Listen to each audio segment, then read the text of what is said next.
Hello and welcome back, YouTube. It is Friday, November 17th, 2003, 1:29 p.m. I really wanted to head out earlier than this, but hey, at least I'm heading out and getting shit done on a Friday, and that's important.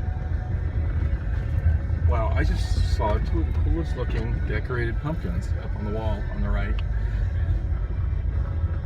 They both look like Minions, like from the movie.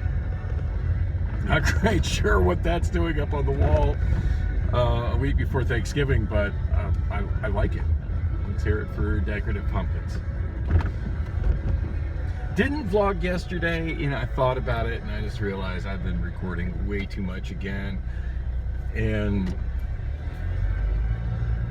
since at the moment I'm only, and this is a sick use of the term only, but I'm only 7 weeks behind on my vlog, as opposed to the usual 8 to 9 that it's been for quite a while. Yeah, probably vlogging less instead of vlogging more would result in me actually at some point catching up. Not that I see that like anywhere in the near future, but it's fun to think about. So I'm headed to my mental health clinic right now. That's the most important thing I need to deal with, because I'm about a week out or so from my next hearing at the mental health court, and I at least need to show that I'm doing my part to try and get myself going in an anger management peer support group through a mental health clinic. I need to show that I'm doing what I can and that it's the mental health system letting me down by not communicating with me. And this vlog, at some point I could take and edit all the clips together of like how much effort I put into trying to make this happen, just to show that, hey, it's not me. It's not like I'm not doing my part. Yo, you in the Porsche, it's green. Oh, do I want to go that way? I guess I'll give it a try.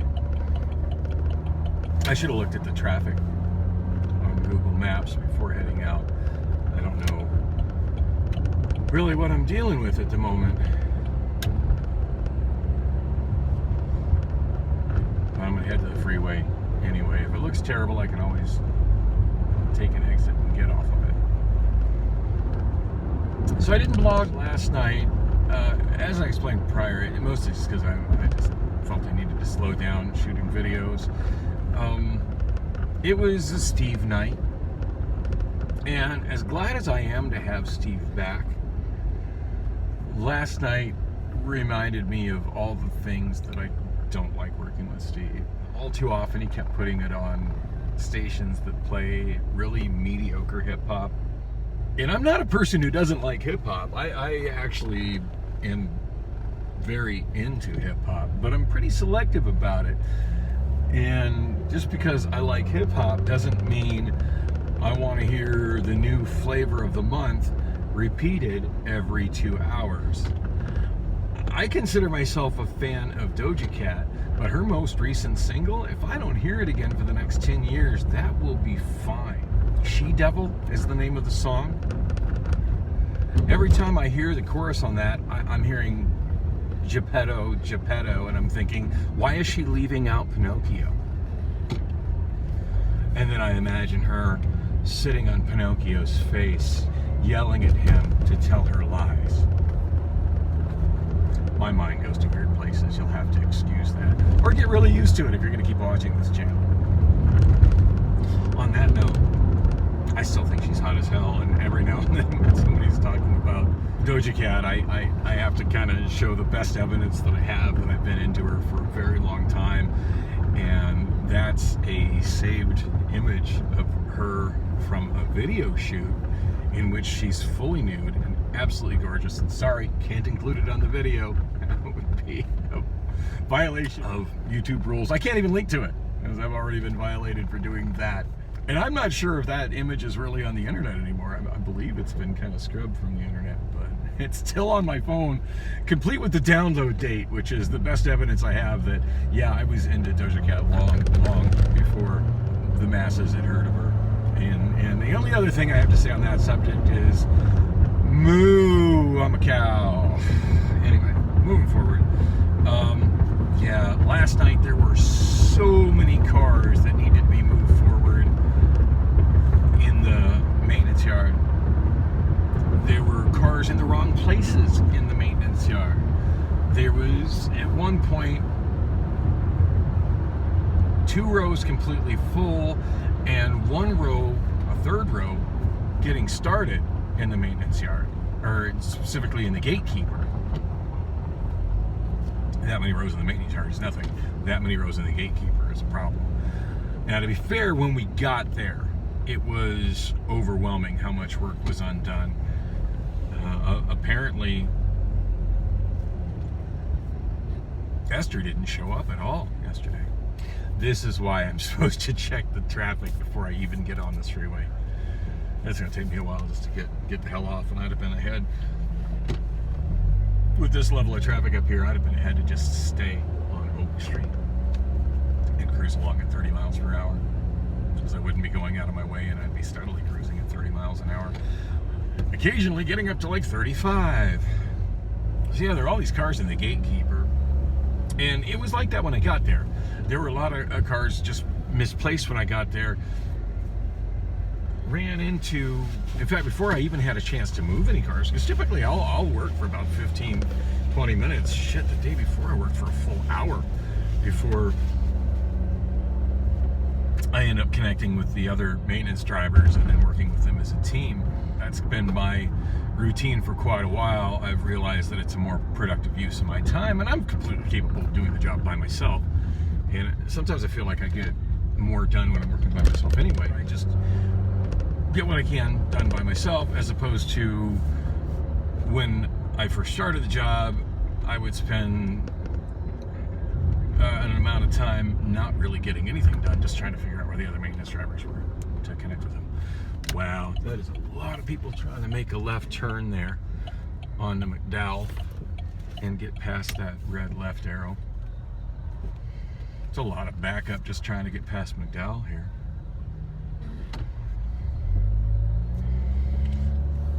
And a little something for all the urbanist types that talk about, oh, we need densification, denser infill development, denser infill development. This is what happens when you get denser infill development on infrastructure that wasn't designed for that dense of development.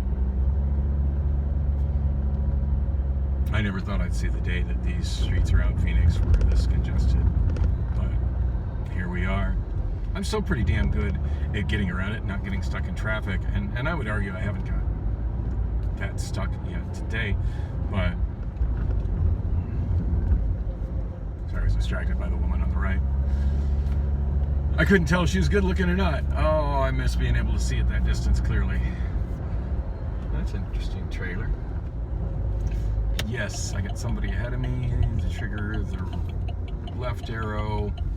This might be one of those. It requires 2 cars to trigger it. I can't see in the road where the sensor is. I'm just gonna put a solid car length between me and that guy.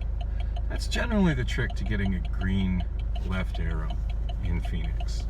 Let's see if it works. Bingo. It's like magic. It's tricks like that that keep me not stuck in traffic. And the guy in the Hyundai probably doesn't know that he has me to thank for getting that green left arrow, because I'm pretty sure if he was there by himself, he wouldn't have got it. And if I did like the typical driver and got right up on his ass waiting at the light, he also wouldn't have got it. So as I was saying, yeah, I regularly start out by myself as opposed to looking for other maintenance drivers when I go to work, because I realized when I would head out by myself looking for the other drivers, I was just straight up wasting the time that I could have spent working looking for those other drivers. And I'm completely capable of doing that job 100% by myself. It just kind of limits how much I can get done. And I do honestly get tired of walking sometimes. Yesterday, I did my usual of walking out to the up-down lot, getting ready to drive a clean car up to the flip ramp, and then see what work needed to be done. And to my surprise,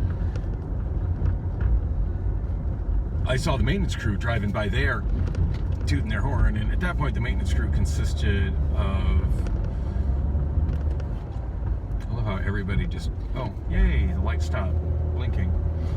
I love how everybody just, when it's blinking, feels they don't have to stop if the person in front of them already stopped.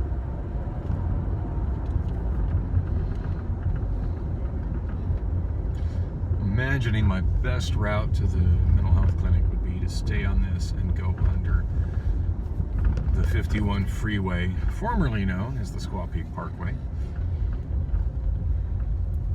on Osborne Road. Especially considering what a backup there is on 24th Street, trying to turn left here. It's hard to imagine these streets having so little traffic on them that there was no need for green left arrows, but I can remember them being like that. In fact, when I was a kid in the 70s and 80s, there were hardly any green left arrows anywhere, and people did just fine that way. I feel like drivers were overall better back then than they are now. And one thing people did back then that I don't see happen very often now is when the light would turn green, they would roll into the intersection, not all the way into the intersection, but about 30% into the intersection. That way, when there was a break in traffic, they were where they needed to turn left directly into the lane they needed to turn left into, as opposed to being completely across the intersection. I rarely see anybody do that anymore. Oh, look at that fool on the left. Yikes. I rarely see anybody do that anymore these days, and I notice that when I do it, people give me really funny looks, like I'm doing something wrong. I'm like, no, I seem to be the only one here who remembers how to actually drive in urban traffic. Still kills me how many comments I get on some of my bad driver shorts where people say, oh, you must not be from Arizona. Motherfucker, I've been here over 50 years, over half a century. I can give you a breakdown on how people drove here in the 70s and the 80s and the 90s, in the aughts and in the 10s. And it's got progressively worse. Yes, a lot of the stuff that I put in my shorts is normal now. But it historically was not normal for Phoenix. This is the kind of shit my dad used to call a California driver back in the 70s and 80s. I don't think I've been in a motor vehicle with my dad since the 80s. So as I was saying, went out to the up-down yard, gonna get into a car.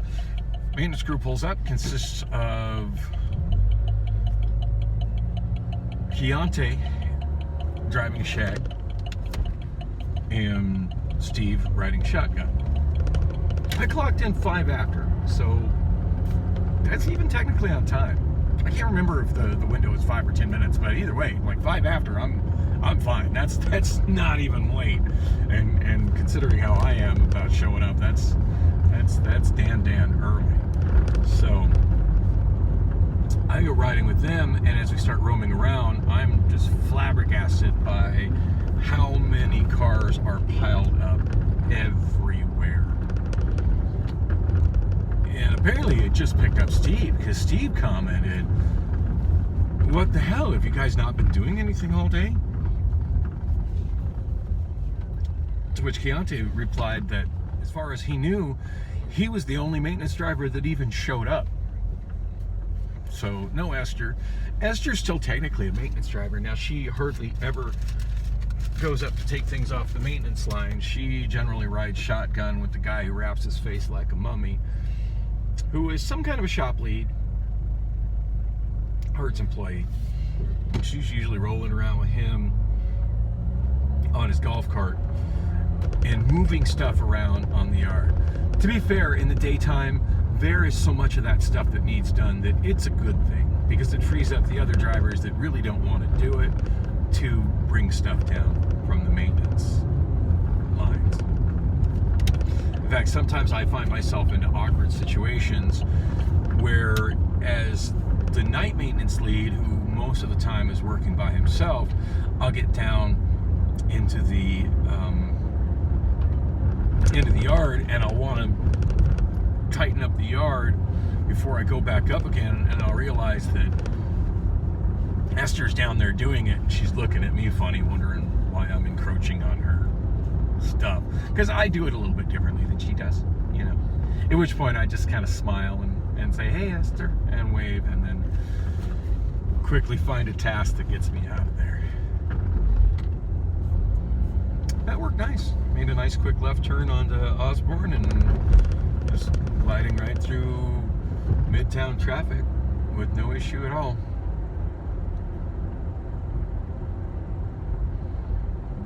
I do dread the day when somebody decides that Osborne needs bike lanes and needs to reduce motor vehicle lanes. I mean, don't get me wrong, I'm all for bicycle infrastructure, and yes, this is a nightmare for bicycles. Bottom line, if you're on a bicycle, don't ride on the stretch of Osborne. There's other options. Granted, through here, not as many as there maybe should be, because there's nothing that cuts through between here and Thomas to the south because of the Phoenix Country Club. And that gated community that I just passed to the left, I think it's called something Manor. Those are some of the most beautiful houses I've ever seen in my life. I didn't even realize what exactly was in there until I was driving for Domino's Pizza. I had a delivery in there.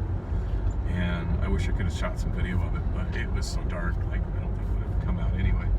And to the north, there's some random, there's not an obvious one that goes through to the north either. Like, you think it would be Clarendon. Generally speaking, it is Clarendon, but yeah, it's a little tricky to get between 12th Street and 7th Street. So I would argue there does need to be some east-west bike routes here. I just don't see the solution as being bike lanes on Osborne at the cost of vehicle lanes, because as you can see, motor vehicle traffic needs all the lanes that are here. In fact, this is more of a backup approaching 7th Street than I'd like to see. So, sorry, I'm not making a lot of progress on my story, but hopped in the vehicle with him, realized that everything was backed up, and Chianti said that nobody showed up. So no Esther, which is odd. It's just not like Esther not to be there. And I don't know what Kali's schedule is, and he's like 100% maintenance driver these days now. I'm not sure exactly what he was as a driver before they brought him over to maintenance. They brought him over to maintenance around the time that Emmanuel, the Frenchman, left. And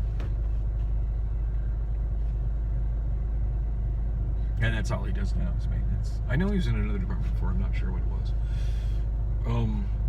But yeah, no Kali. Now, I do know Andre's schedule, and he never works on Thursdays, so not unusual for him to not be there. The other maintenance driver that would have expected to be there is the new guy who wears the Tim Pool beanie. I don't know his name yet. At this point, he's lasted long enough, I should probably make an effort to learn his name. Wow, check out this bug on the left. Looks like we got a Pikachu thing going on, but it's really subtle. I like it. That's cool. So Chianti said that all these people didn't show up, and that he was the only one, and that he was stuck doing off-site trips. And I asked him where, and he just mentioned, didn't give me names of dealerships, he just gave me cross streets, but he gave me a lot of them. So apparently he had been busy pretty much the entire day doing off-site runs to dealerships, which I had a couple days I did those. I really miss doing those, but I much prefer being on night shift to being on day shift. So that's the trade-off of being on night shift. I also get paid more on night shift, so there's that. Well, look at this white vehicle directly in front of me across the intersection. I'm astounded he pulled that maneuver off. I thought he was going to still be sitting blocking these lanes when the light changed, and I would have to go up and scare him like I was going to T-bone him.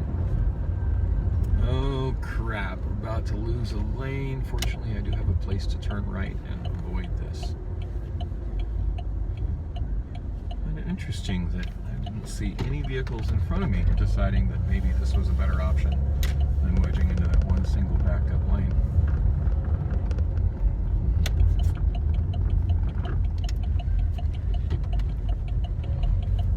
Some interesting gentrification going along on this street. I see a whole lot of houses that are new houses of a very similar build. I'm kind of curious the history of this street that resulted in these houses being along